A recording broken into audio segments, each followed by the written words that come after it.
À la base, c'était vraiment un petit projet que je faisais en mode passion. D'accord. Et finalement, ça a pris de plus en plus d'ampleur. Enfin, vraiment, j'y croyais. Et quand j'ai vu aussi le nombre de requêtes qu'il y avait sur box de sorcière, sorcellerie moderne, qu'est-ce que c'est qu'être une sorcière moderne, je me suis dit, il y a vraiment un truc à faire. Et en quelques mois, j'ai été en première position de sorcière box, par exemple. Et là, donc, mon objectif, c'est d'arriver à 500 abonnés en décembre. Peu de temps d'être monté à 10 000 € de chiffre d'affaires mensuel. Ouais.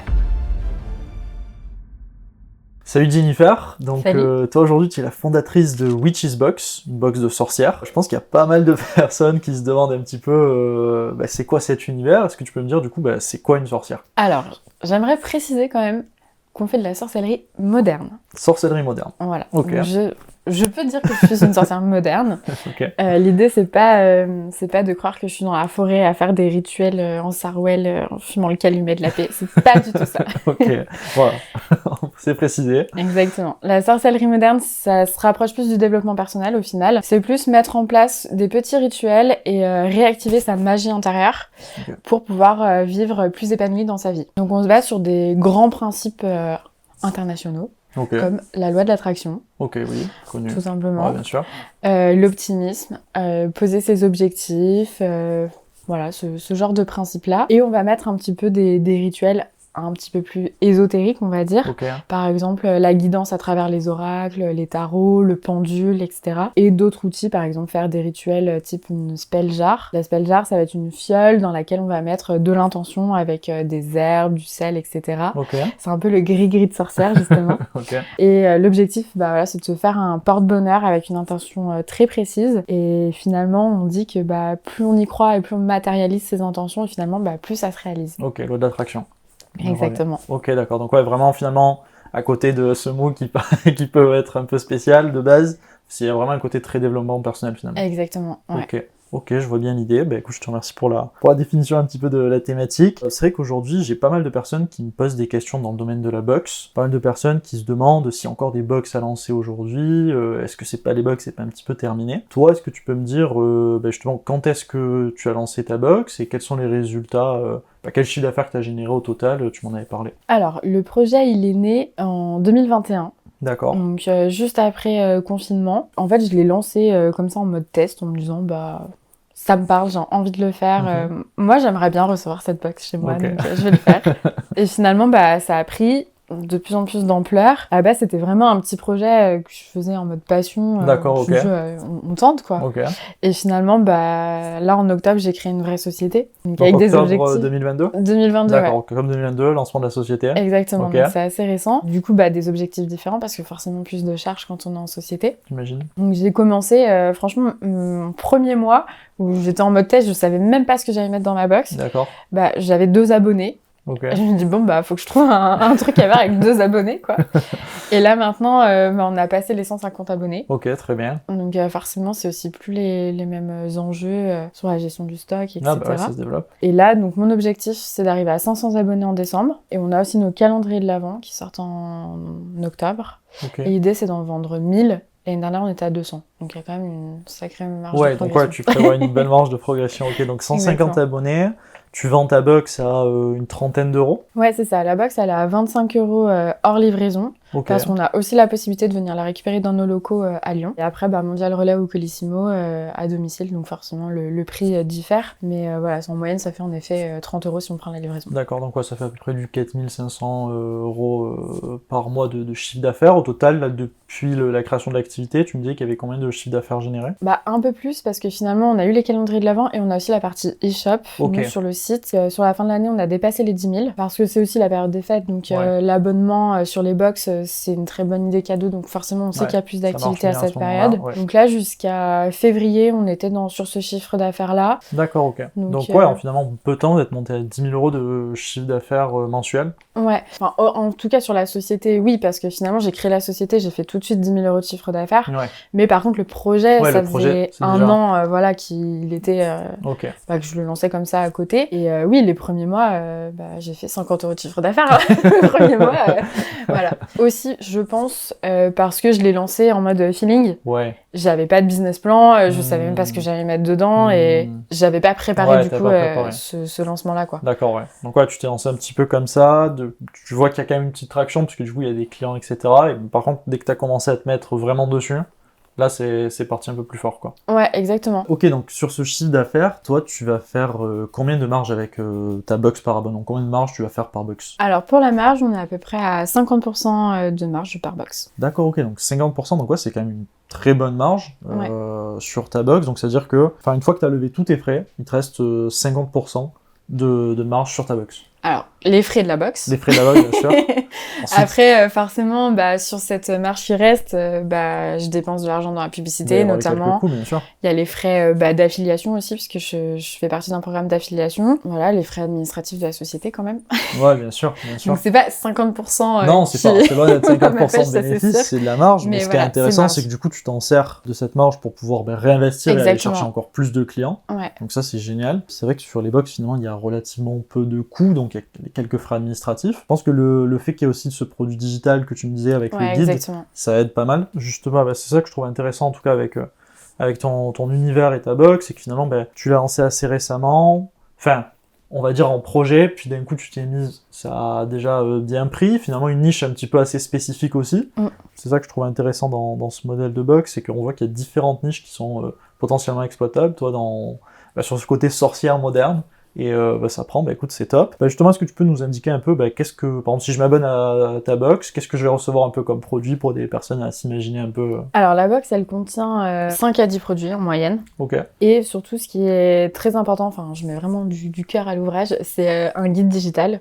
D'accord. Donc, qui fait à peu près 15 pages. Et vraiment, en fait, à l'intérieur, au-delà de juste dire, voilà, vous avez reçu une bougie, vous pouvez l'allumer et faire votre méditation, j'explique vraiment la signification de la bougie, pourquoi je l'ai choisie, pourquoi j'ai choisi cette odeur, comment l'utiliser avec plusieurs exercices, que ce soit autant de la méditation qu'un rituel un petit peu plus élevé, on va dire, spirituellement parlant, des conseils pour apprendre à faire des tirages, ça peut être aussi des petites potions bien-être. Par exemple, là, le thème du mois de mai, c'est chasser les énergies négatives. Donc, j'ai proposé une infusion avec des plantes, notamment, qui permettent d'éloigner les énergies négatives. Et chaque mois, je fais aussi une interview d'un professionnel, donc soit un énergéticien, soit parfois des entrepreneurs aussi qui utilisent la spiritualité et l'intuition dans leur travail pour être mieux dans leur business. Et du coup, voilà, ça permet aussi d'avoir un regard extérieur autre que moi, finalement, sur une thématique très précise. Et donc, chaque mois, il y a un objectif, finalement, avec des objets qui vont permettre de répondre à cet objectif et d'aider les personnes à se développer, on va dire, autour de tout ça. D'accord, ok, super intéressant. Donc, le guide, finalement, t'éduque peut-être les personnes un petit peu à la thématique, aux différents produits. Et en termes de produits, donc, tu m'as dit bougies, qu'est-ce qu'il peut y avoir Il peut y avoir des bougies, des infusions, du thé, même des herbes pour faire des rituels à brûler, par exemple. Super intéressant. Donc, forcément, en tant que sorcière, on a de la sauge, du palo santo, de l'encens. On a aussi des outils bien-être. Alors, ça peut être aussi des pierres autour de la lithothérapie, donc vraiment le soin par les pierres, soit en pierre brute, soit en bijoux, par exemple. Ouais, c'est déjà... Ouais, mais c'est intéressant de voir que finalement, c'est un univers, parce que quand on n'y est pas, ça nous paraît, on est un peu distant de la thématique, et puis quand on y est, on se rend compte qu'il y a tous ces produits qui finalement sont utiles au quotidien, ou aident à se matérialiser cet univers-là. Je comprends un petit peu pourquoi les personnes du coup s'intéressent et s'y abonnent, donc je vois bien un petit peu la thématique. J'allais te poser une question, justement, prendre un petit peu du recul, revenir un petit peu en arrière sur comment tu as eu cette idée, justement, te dire, ok, je vais me lancer dans cette thématique, et pourquoi tu as choisi de faire une box plutôt que peut-être autre chose ou un autre business? Alors, tout part du confinement, hein, comme beaucoup, ça a changé nos vies. Ouais. Donc, confinement, je me retrouve avec 1 an de boîte, parce que du coup, j'ai une autre société à côté, et là, on se retrouve confiné, je perds plus de 50% de mon chiffre d'affaires, je déprime dans mon appart, j'avais pas de fenêtre, j'étais sous les toits, je regardais mon Velux comme ça, et je me disais, putain, mais qu'est-ce que je vais faire? Et au final... j'ai fait beaucoup de visios avec des copines, notamment thérapeutes. Donc énergéticienne, kinésiologue, lithothérapeute, voilà, tout un peu dans ce milieu-là. Et finalement, quasiment tous les jours, on se faisait un visio pour s'entraider en fait, et se dire bah aujourd'hui tu te sens pas track, mais on va faire un soin global où on se fait une guidance, où on se donne des conseils, où juste on discute autour de tout ça. Et finalement, bah je pense qu'inconsciemment j'ai beaucoup développé ma spiritualité, même si j'étais un petit peu là-dedans. Enfin là, ça a fait vraiment plus à ce moment-là. Et je me suis dit ah mais en fait ça serait trop bien si chaque mois, en fait, on avait plusieurs outils autour d'un même thème, parce que tu peux utiliser plusieurs outils, et qu'on nous apprenait justement à faire brûler de la sauge. Et le Palo Santo, c'est un morceau de bois, t'en fais quoi? Enfin voilà quoi. Donc je lance ça, je le mets sur mon shop, et je mets vraiment une photo random. Je mets Witch's Box, la box de sorcellerie moderne. 25 €, voilà. Et je fais rien. Enfin, je travaille juste un peu mon référencement sur les mots-clés. D'accord. Et voilà. Et en fait, un mois plus tard, premier abonné, premier achat. Je fais, d'accord. Alors que ouf, ouais, ce que leur vente sur internet, elle marque en fait. Hein. Exactement. Ah ouais. Voilà, après je me suis dit faut que je réfléchisse vraiment concrètement au projet maintenant. Qu'est-ce que je peux faire, ouais. Et 3 mois plus tard, j'ai lancé la marque avec le nouveau site, etc. Et du coup, mon métier c'est la communication, donc j'ai recherché vraiment à travailler mon référencement naturel. Et là, j'ai vu qu'il y avait pas mal de failles sur tout ce qui est sorcellerie moderne, même les runes. Je me suis dit en fait j'en ai des concurrents, hein. Il y en a qui font des box et qui font la même chose que moi, mais eux, ils ont pas travaillé leurs mots-clés, ils ont pas travaillé leur référencement. D'accord. Je pense que moi, je peux réussir à me positionner assez facilement. D'accord. Et en fait, ça a été le cas. Et en quelques mois, j'ai été en première position de sorcière box, par exemple. Ou box de sorcière. Donc, forcément, ça a ramené des clients, quoi. Ouais, ça t'a ramené des clients. Ouais. Ok, d'accord. Donc toi, finalement, c'est vraiment le modèle... Enfin, le côté niche où tu t'es dit, il y a vraiment le concept de la box qui est sympa, c'est-à-dire que je vais vraiment recevoir différents produits dans une thématique que j'apprécie, et avec ce côté peut-être un peu éducation, avec un guide qui m'explique un peu les différents produits, que je vais me faire un peu un cadeau personnel. Toi, c'est vraiment ce concept-là qui t'a parlé, tu t'es dit, alors finalement, ce serait bien pour moi, je vais essayer de le proposer. Ouais, exactement. Enfin, vraiment, j'y croyais. Et quand j'ai vu aussi le nombre de requêtes qu'il y avait sur box de sorcière, sorcellerie moderne, qu'est-ce que c'est qu'être une sorcière moderne, je me suis dit, il y a vraiment un truc à faire.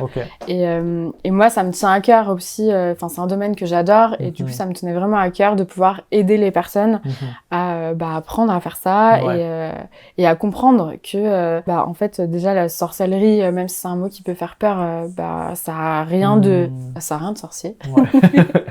Joli jeu de mots.